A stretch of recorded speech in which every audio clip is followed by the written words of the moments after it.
Bismillahirrahmanirrahim. Assalamualaikum warahmatullahi wabarakatuh.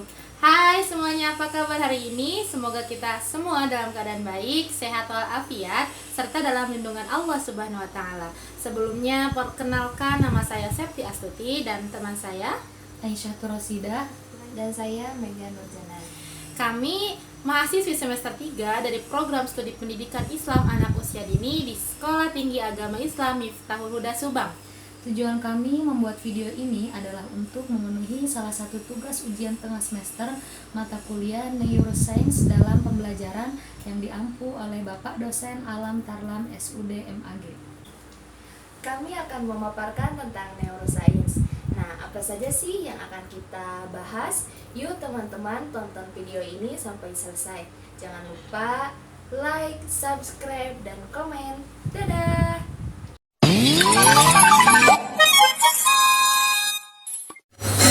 Neuroscience adalah bidang studi yang berhubungan dengan sistem saraf otak manusia.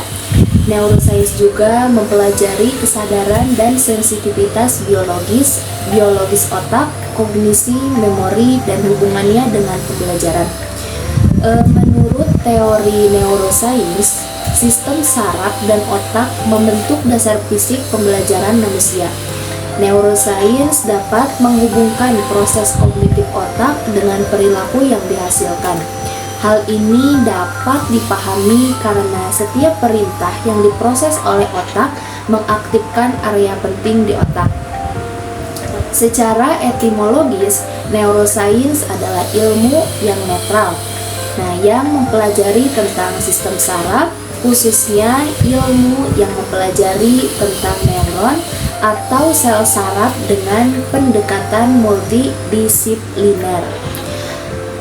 Dari segi terminologi, neuroscience adalah suatu bidang seorang ilmuwan yang mengkhususkan diri dalam penelitian ilmiah tentang sistem saraf.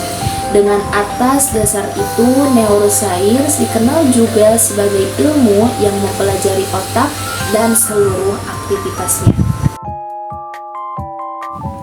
Semakin kita memahami tentang ilmu syaraf, semakin banyak tujuan pendidikan yang kita miliki lebih dalam dan lebih mudah untuk dicapai.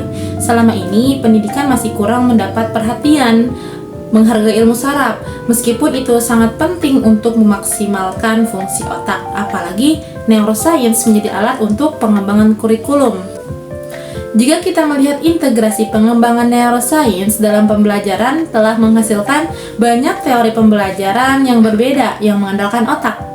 Otak adalah dasar dari emosi dan perilaku. Otaklah yang menerima dan mengalami peristiwa. Segala sesuatunya dimulai dan berakhir di otak. Aktivitas otak menentukan kualitas hidup manusia, baik mencakup tingkat kebahagiaan, kualitas hubungan dengan orang lain, dan kesuksesan profesional. Otak mengatur semua fungsi tubuh, mengendalikan perilaku manusia yang paling dasar, seperti halnya makan, minum, tidur, menghangatkan badan, dan sebagainya.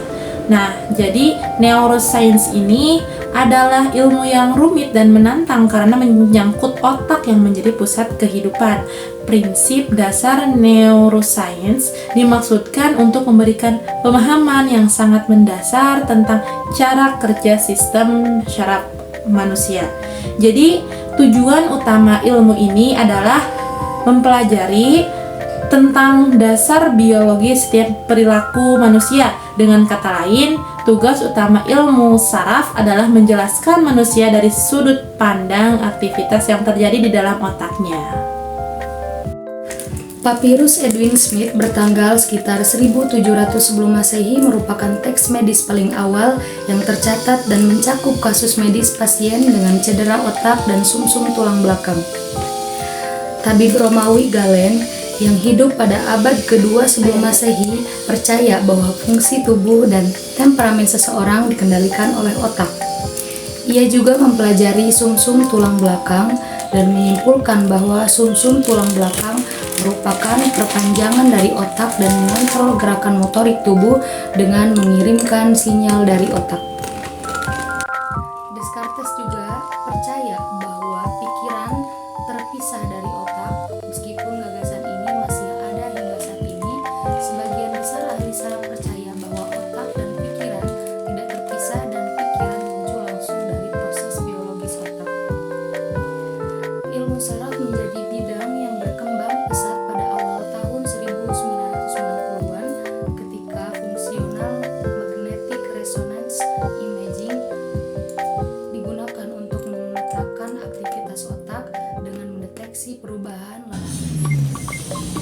Demikian video yang dapat kami sampaikan. Semoga video ini dapat bermanfaat bagi kita semua.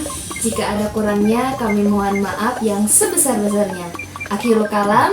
Wassalamualaikum warahmatullahi wabarakatuh.